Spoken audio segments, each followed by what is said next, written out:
rumba nasi ya kuti ya lotoko. Shalom, shalom, peuple de Dieu.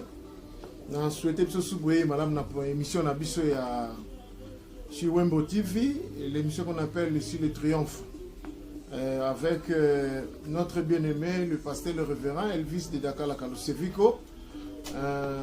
Nous continuons toujours pour poursuivre Moussalanzambe Oto Bandaki. Lentement, sûrement, mais Dieu nous assiste et toujours pour progresser.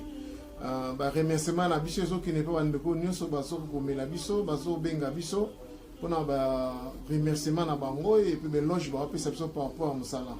On a reproche, on a l'éloge tout comme Ndengini pour améliorer Moussala. Alors, ils ont comme appelé ça dans la mité, Manabiso Nzambe Apambola. Bisso, ça prouve en suffisance que Bozo Landa Bisso peut vous en a besoin, Moussala Nzambe Ekende Liboso. Alors, dans mon cas, les lois n'attendent nous sur les Bakor Landa Bisso. Nzambe na biso akuma manzamba pambola yo pe mi monte sur 4 na bafi na biso. Alors toujours continuer toujours l'émission sur le triomphe na lelo ko bossa na te base émission na tikala toujours ne lo monde to lo ba toujours que par la force l'homme ne peut pas triompher. Alors nzambe monte à triompher na force. Ça veut dire qu'il y a les mécanismes que Dieu a mis en place au moment où on appliquer, tu vois qu'on s'adhérer, tu vois qu'on s'aller là pour que tous les gens soient triompher. Je l'ai toujours dit, je le dirai toujours. Aux gens besoin de victoire, aux gens besoin de victoire, aux gens besoin de triompher, nous avons besoin de triompher. Alors, il y a un pesanga lito, il y a un attend oyo, na autre lingato sur la natina ya lelo. Alors, la émission na biso lelo to aborder sous terme sur nous sommes toujours sur le triomphe, mais tu vas parler pourquoi louer l'Éternel. Tu as triomphe à travers les louanges. Pourquoi louer l'Éternel? So, méditer Bible bien, selon ma recherche, n'a d'habitude na sali, et ça au moins 15 raisons majeures. Au but de opé sabiso, na neni toko louer Nzambe. Pourquoi toko louer Nzambe? Alors parmi les 15 raisons, et ça passe pour le monde d'émission, il y a 20 minutes, 25 minutes, et que plus 30 minutes, ça passe pour le belango. Alors non, le belango on a raison moko, to aspect moko lelo, le reste est bon. Nzambe va permettre les jours qui viendront, bien les jours qui viennent. So nzamba lingato lo belango ndengi nini aocha ilo kat ne metema na biso to esprit na biso ya onto le galango ko lo bela. Alors nenga na efsa biso ka parmi les 14 raisons e roti na biso to louer Nzambe nenga na perle élément moko raison moko na après-midi avant midi to na tongo lelo tango nyoso zuli bako ya kolanda émission na biso sur Wembo TV. Nzamba pambolo d'avance. Alors pesanga lito inayo et tout sambela moi muke pour poursuivre émission na biso. Seigneur, nous te disons merci pour ces instants. Tu nous parler sous la part na Seigneur de gloire. Bénis ces instants, Seigneur de gloire. Tu te glorifier comme monayo et que le Saint-Esprit nous assiste et de plus que glorifie Christ au milieu de nous pendant ces instants. On go to nous Seigneur de gloire. Tout le la part na yo. Moli musantu kamba sunga mi monsa souper ou agir sous 4 na biso. Dans le nom puissant de Jésus. Pesa biso maele sunga bato ba landa biso. Pesa mo mitema vraiment ya mo e fanda ya kimia o wa landa lobana yo e bazala édifier pe ba pambo na bon à travers notre émission. To pambo le pozanzam me pozo bana so poko bana biso na kombo Yesu Masia. Alors bien aimé sans plus tarder na lwana loba parmi les 14 raisons au but zo pesa biso o ezoti na biso to louer Nzambe on a lobi que vous allez difficile pour na ngai na enseigner na émission moko ya une vingtaine ou trentaine de minutes et vous allez passer. Alors il y a na zozona raison moko to aspect moko e ko permettre biso to solo na poko lelo e ko sala ke ozwa information mo ya mutuya na poko lelo to na media lelo e ko tinda à chaque fois que tu loues l'Éternel au pas que ça sous le mot un plus na louange na o yebi que à travers la louange ngana rose pe victoire to na ko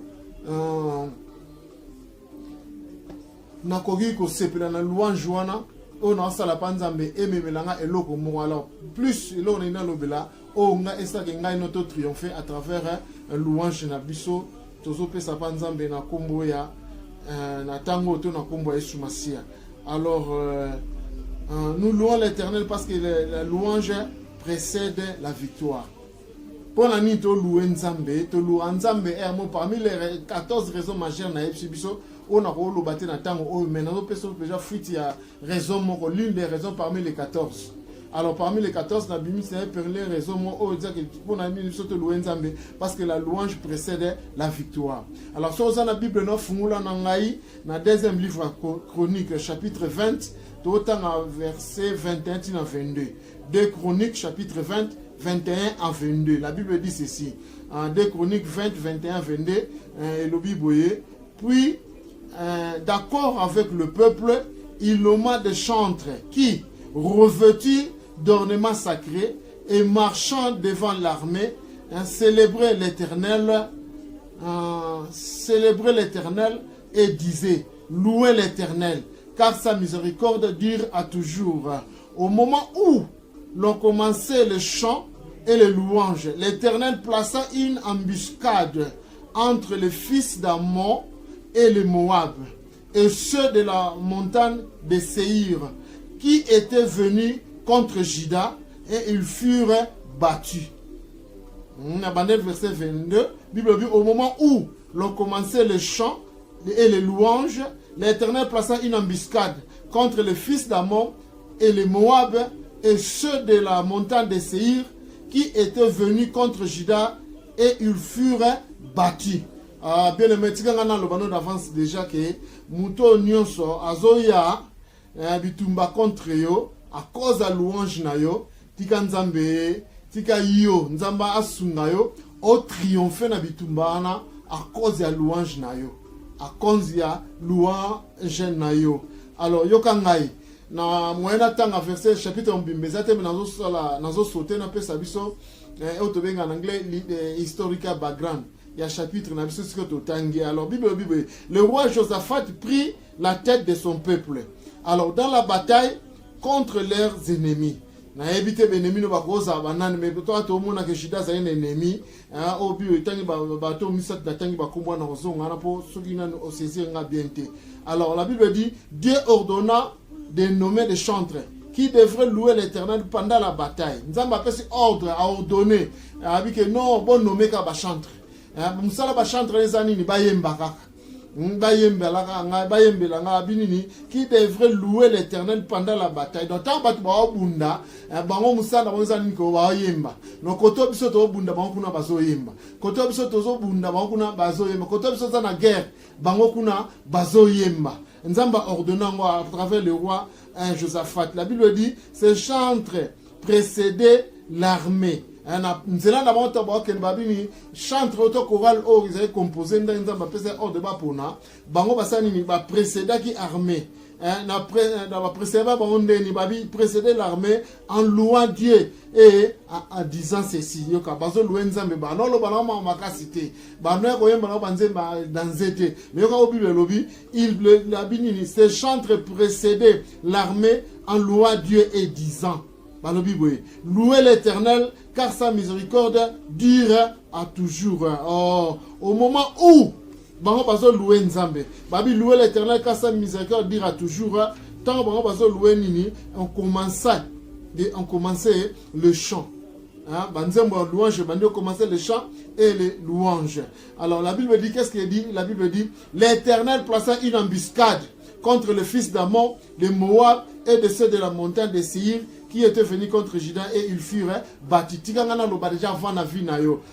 Tant union sozo qui maté na silsia na émission na biso lelo ozu de sizo banda ko louer Nzambe. Tant ka yozo banda ko yemba. Qu'est-ce que la Bible dit? L'Éternel plaça une embuscade. Tikanzamba placer embuscade mo lelo na bitumba nyoso zanango na bato no sozo ko luko bitumba na benemi na yo. Na bato no sozo combattre na situation nyoso sozo déranger vie na yo.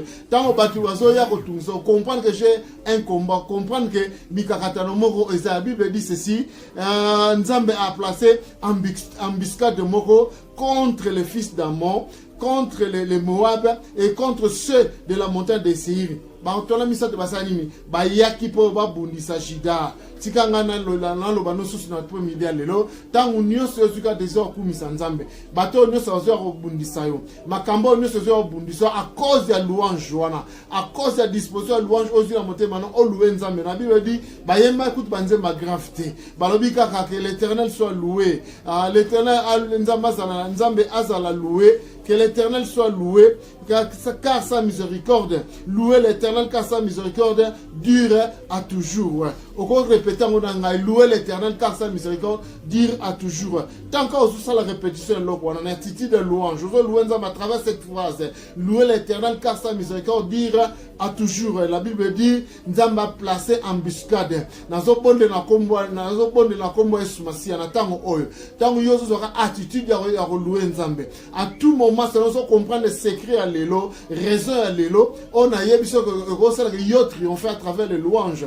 Nzambe a placé embuscade moko contre tes ennemis. Ah, ennemi c'est monté bazala ki misatu. Na yebi nombre d'ennemis ozana bangote. Na yebi banana ngo baza contre fi na yo. Banana ba contre le mariage na yo. Banana ba contre succès na yo. Banana ba contre réussite na yo. Banana ba contre makambu na yo. Banana ba contre musala na yo. Banana ba contre foyer na yo. Banana ba contre voyage na yo. Banana ba contre makambu. Banana ba contre ministère na yo. Yo kanga tant qu'aux décision. On va nous louer Nzambe na yo. Bible na lobi l'Éternel plaça une embuscade. Que l'Éternel que nous servons, que l'Éternel que nous adorons, que l'Éternel que nous louons place une embuscade contre tes ennemis cet après-midi au nom de Jésus. Que l'Éternel que tu loueras après ces messages, tant aussi de so louer Nzambe. Ah, tika Nzambe na ngai a placé embuscade mot quelconque contre l'ennemi, non, peu importe le nombre de peu importe si de loin tout comme de près, mais à cause de louange na yo. Oh, c'est ça que yo triomphé. Nzamba a placé embuscade mot quelconque. Nzamba a placé embuscade mot quelconque. Enfin que embuscade wana et le karosa anini et peut se triompher. Yo le gano ko triompher à travers cette embuscade. Pour nanini, ils a sujet car ya louange. Bien aimé, apprenons à louer l'Éternel. Ils ont un bénéfice mon nen étant nous louer Nzambe. Ils ont fait ça au triomphe. Ils ont fait ça victoire. Nabitumba nos allons na kombo na Yesu Masia. Bien aimé, imaginez ceci, une armée qui précède précédée par une chorale. Une armée, guerre, bitumba. Mais la Bible dit chorale mot quelqu'un qui est précédé armée. La bitumba msusuko eza tina armée te bitumba msusu eza lango za ba armée mate bitumba msusu eza lango oza na ba armée lourde mais bitumba msusu eza senga stratégie kende na on à travers louange kende na à travers louange kende na à travers louange yo o nanzambe olonga belemi na ona kombo na Yesu Masia pozo longa bango lelo na kombo na Yesu Masia tanka ozui attitude ya louer Nzambe. Louer l'Éternel car sa miséricorde dure à toujours.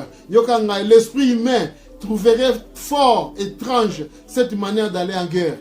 Mayela mutu, tout esprit à mutu, et retrouver attitude, auto manière à travers louange. Et au moment où on le fouille, on le bat toujours Nzambe, yon ni makaka, yo salaka onzamba zo ebisayo. Yon ni mape salaka onzamba, bo pona ba chantre. Bo chaba on le bosso ba précédé armée. Ba banana ba ko koyemba po onga na sala lelo. Et ça dépend de ba armement na binote, ça dépend de la armée wanate. Mais onga na sala lelo et où à travers ba chantre wana. Tika bien aimé soso là, l'importance il y a louange non pourquoi lelo ton après-midi lelo na kombo na Yesu Masia. Alors comme je disais avant, l'esprit humain trouverait fort étrange cette manière d'aller en guerre, mais avec Dieu tout est possible. Manière nous se pensons me contaka. Yoka la Bible lobi dans Nina 2 Corinthiens chapitre 10 verset 4. Les armes par lesquelles nous combattons ne sont pas charnelles, mais elles sont puissantes par la vertu de Dieu pour renverser des forteresses. On a bandé le bien dans la Bible 2 Corinthiens chapitre 10 verset 4. Les armes par lesquelles nous combattons ne sont pas charnelles, mais elles sont puissantes par la vertu de Dieu pour renverser des forteresses. Tika ngai na pourquoi lelo ntango ale na zo triomphe na yo ce week-end cette semaine ezoya na nzela armée ezoya na nzela mususu te mais ezoya à travers la louange ezoya na nzela louange ezoya na nzela ya louange louer Nzambe parce que tant nous so louer Nzambe Nzambe confrère de binemi na ba ba yo ka makele la nzembe ba yebite makele ba nzembe ba yebite makele la nzembe na loko zo sala et loko zo sala. La Bible dit les fils d'Amon, les Moab et ceux de la montagne de Sur étaient frappés, étaient battus, furent bâtis à cause des louanges. Il y a un enjeu sur le lot. Si on a peine sur le lot, yo yembela kanzambe, loué kanzambe na yo. Depuis au bina 2 Corinthiens chapitre 10 verset 4, les armes par lesquelles nous combattons ne sont pas charnelles, mais elles sont puissantes par la vertu de Dieu pour renverser les forteresses. Ah mamutu ya lelo na pourquoi nous présenter yo. Ezaka moko la louange. La louange. la louange. La louange. Quand tu fais face à l'ennemi, il nous faut aussi rendre compte à nouveau de la force de louange. Tikanga na ebisayo na ebite te ennemi ni no faire face na ye na ebite ennemi ni so faire ennemi ni so faire face na ye mais là on a ebisayo tant on so faire face na ennemi mo quelconque na binemi mo quelconque il nous faut aussi rendre compte à nouveau de la force de louange pour la nini louange ne ko battre et ko terrasser et ko détruire l'ennemi na yo yokanga ye combat nyonso baganero kana makasité ya na biso ki kobosa na te force mission na biso base mission na biso fandi toujours abi par notre force personne ne peut triompher l'homme ne triomphera pas par sa force mais à travers la louange l'homme peut triompher à travers la louange l'homme triomphe à travers la louange toi tu peux triompher, moi aussi je peux triompher. Et insister là-dessus. À travers louange, nous triompherons dans le nom puissant de Jésus. Combat bitumbani soza nango combat cette fois-ci ko bundano na makasite ko bimisa ba pakete za wika ba pakete mais yo bunda kaka na munoko mo za rempli na louange laisse que ta bouche soit pleine de louange laisse que ta bouche soit pleine de bitumbo za nango ba yeli yo bundi mingi frère au gêner au sali on soko ça c'est bien na boya ngote ça contribue toujours mais les na ebiso kana baxilo 1+ na bitumbo za nango na combat no za nango salaka ke loko moko na aba stratégie so ke nango na ba stratégie nyoso so ke nango il y a jeûne, il y a 2 jours à sec, il y a combat, nous sommes utilisé le sang de Jésus, et le feu de l'esprit, nous sommes utilisé, c'est bien, mais n'importe quoi, en dehors, ajoute seulement Seigneur de gloire, que ta bouche soit pleine de louanges, que ta bouche soit pleine de louanges, que ta bouche soit pleine de louanges, que ta bouche soit pleine de louanges, parce que la louange, ils ont aidé à s'auto-triompher, la louange, ils ont aidé à s'auto-triompher, la louange engendre la présence de Dieu. La louange engendre la puissance de Dieu. Il y a un seul qui a triomphé. Pourquoi pas parce que la Bible dit Dieu siège au milieu des louanges. Dans la puissance 22, verset 3 à 4, la Bible dit le Saint d'Israël siège au milieu des louanges. Alors, si notre cœur est rempli de louanges, il est aussi rempli de Dieu.